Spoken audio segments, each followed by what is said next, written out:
everybody, welcome to another episode of Widgets and Wonders. This is my semi-regular show about small industry, sort of accessories, terrain, games, whatever it is that's fairly unique and independent. So not part of a major sort of like firm that produces games, that does it all themselves, produces games and widgets and wonders and stuff like that. If you haven't seen this show before, what I usually do is I take a product that's new and upcoming, or I think deserves more attention than it's getting right now, and I hopefully work with the people making it. Sometimes I don't, I just pick the product myself and just do something about it. A lot of times it'll be someone who's on the verge of making something available to the public, or it's someone who has just made something available to the public. And in this case, it's the former. So what you're gonna be looking at today is Age of Sigmar tokens by Litko. Now, Litko is probably the oldest and most successful gaming aid laser cutting company, I would say, out there. Now, they're up, I would say they're almost on the verge of not being an independent. They have multiple employees and they've been so successful at making gaming aids for all kinds of different games that you can go on their website and find stuff for just about anything. They do board games, they do miniature games, tabletop, D&D, like all kinds of stuff.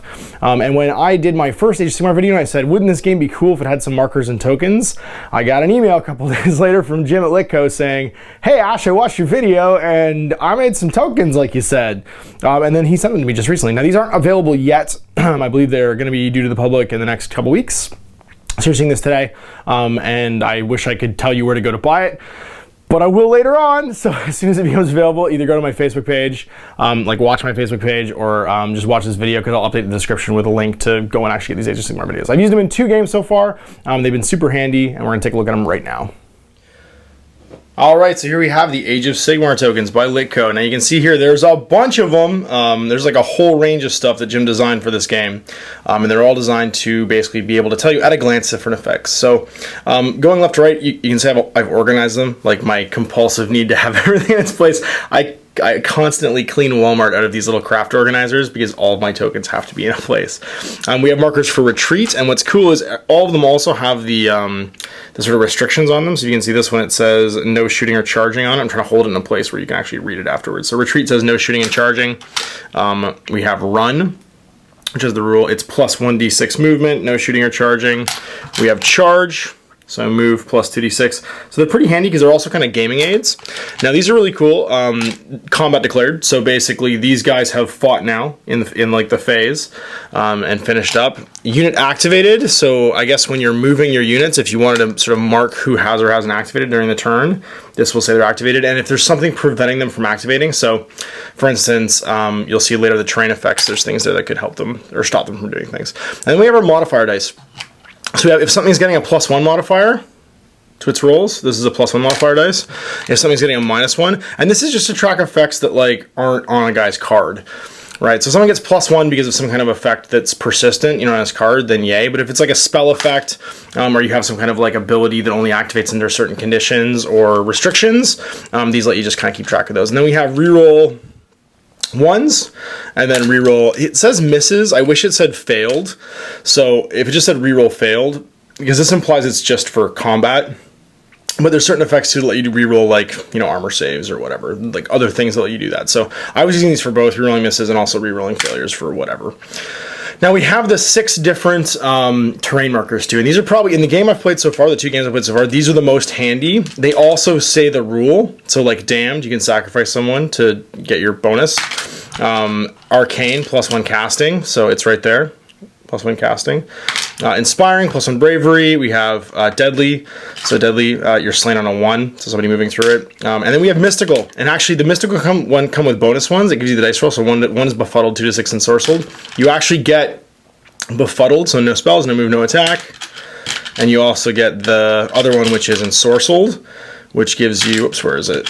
So you can track the effect, like whatever you roll, if you're near the terrain, yeah, reroll wounds until the next hero phase. It's actually all written on there too. And then sinister, of course, cause fear.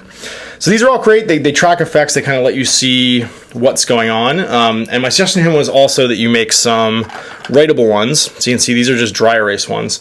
Now they're beige because they're supposed to look like scrolls. So see, the buffs and debuffs is kind of hard to read.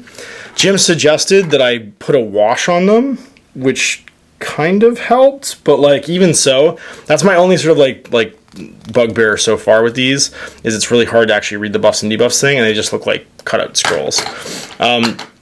Other tokens, these are great for monsters. So far, I think these are my favorite wound counters. They're the same as kind of the ones that you see for War Machine.